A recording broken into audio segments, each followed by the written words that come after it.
Estimados ouvintes, sejam bem-vindos ao projeto Ciência é Vida, um projeto dedicado a levar conhecimento sobre empreendedorismo, saúde e educação, de forma digital e escalável para todos. Não se esqueçam que agora o projeto Ciência é Vida também está no LinkedIn e no Spotify. Nos sigam por lá. Hoje nós trouxemos o exercício de física na área de cinemática, que é o estudo do movimento, mais especificamente abordando os conceitos do movimento uniformemente variado. Essa já é a questão de número 5 da nossa trilha de aprendizado. No movimento retilíneo uniformemente variado, com velocidade inicial nula, a distância percorrida é: alternativa A, diretamente proporcional ao tempo de percurso; alternativa B, inversamente proporcional ao tempo de percurso; alternativa C, diretamente proporcional ao quadrado do tempo do percurso; alternativa D, inversamente proporcional ao quadrado do tempo do percurso; ou alternativa E, diretamente proporcional à velocidade.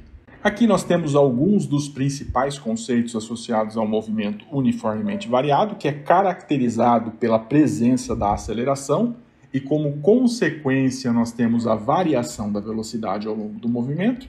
As três principais equações do movimento uniformemente variado são a função horária da velocidade, que é igual a velocidade final igual a velocidade inicial mais aceleração vezes o tempo; a função horária da posição, que é equivalente à posição final igual à posição inicial mais a velocidade inicial vezes o tempo mais meio da aceleração vezes o tempo ao quadrado; e a equação de Torricelli, que é equivalente à velocidade final ao quadrado igual à velocidade inicial ao quadrado mais 2 vezes a aceleração vezes a posição final menos a posição inicial. Observem que nesse enunciado nós temos claro que o movimento é o retilíneo uniformemente variado e a velocidade inicial é nula, e nós temos duas informações importantes. Primeiro, a distância ser diretamente ou inversamente proporcional ao tempo e à velocidade. Ou seja, nós queremos saber a relação entre a distância e o tempo ou a distância e a velocidade, especialmente com relação a ser direto ou inversamente proporcional. O primeiro ponto, então, que nós temos que saber é o que é ser diretamente proporcional ou inversamente proporcional. Na física, nós dizemos que duas grandezas são diretamente proporcionais, como, por exemplo, a posição e o tempo, quando uma grandeza aumenta de valor e a outra também aumenta de valor, e vice-versa. Se uma diminui de valor, a outra também diminui de valor. Exemplo, a distância e o tempo. Quanto maior for a distância entre duas cidades, maior vai ser o tempo que eu preciso para chegar de uma cidade na outra. Logo, a relação entre distância e tempo é diretamente proporcional. Já no caso de grandezas inversamente proporcionais, como a velocidade e o tempo, nós dizemos na física que duas grandezas são inversamente proporcionais quando uma grandeza aumenta de valor e a outra diminui de valor, e vice-versa. Se a primeira diminui de valor, a outra aumenta de valor. Como, por exemplo, a velocidade e o tempo. Quanto maior for a velocidade para ir de uma cidade a outra, menor será o tempo necessário para realizar o percurso. Ou seja, se eu aumento a velocidade, eu reduzo o tempo. Como nós temos então uma relação entre a distância e o tempo, ou a distância e a velocidade, vamos analisar então inicialmente a função horária da posição, que já me diz que a velocidade inicial é igual a zero. Vamos considerar a posição inicial igual a zero também, que é apenas uma constante.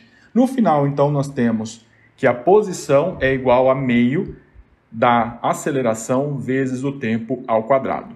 Nesse caso, nós dizemos, então, que a posição é diretamente proporcional ao quadrado do tempo, ou seja, o tempo elevado ao quadrado, porque eu tenho o quadrado na equação horária da posição.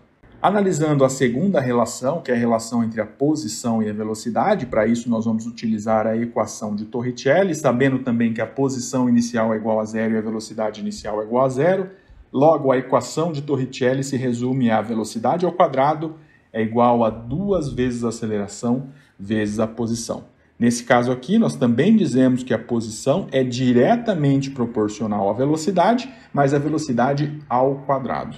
Então, a distância é diretamente proporcional ao tempo e diretamente proporcional à velocidade, porém, ambos são elevados ao quadrado. Retornando, então, às nossas alternativas, o primeiro ponto que a gente já pode descartar, na alternativa B e na alternativa D, porque nessas alternativas traz-se relações inversamente proporcionais. E nós já sabemos que as relações são diretamente proporcionais.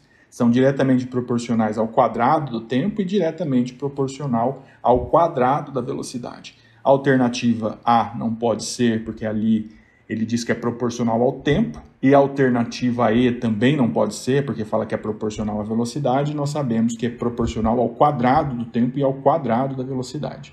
Logo, a alternativa correta é a alternativa C, diretamente proporcional ao quadrado do tempo de percurso. Esperamos que o conhecimento apresentado hoje possa colaborar com o seu crescimento pessoal e contribuir na sua jornada de vida.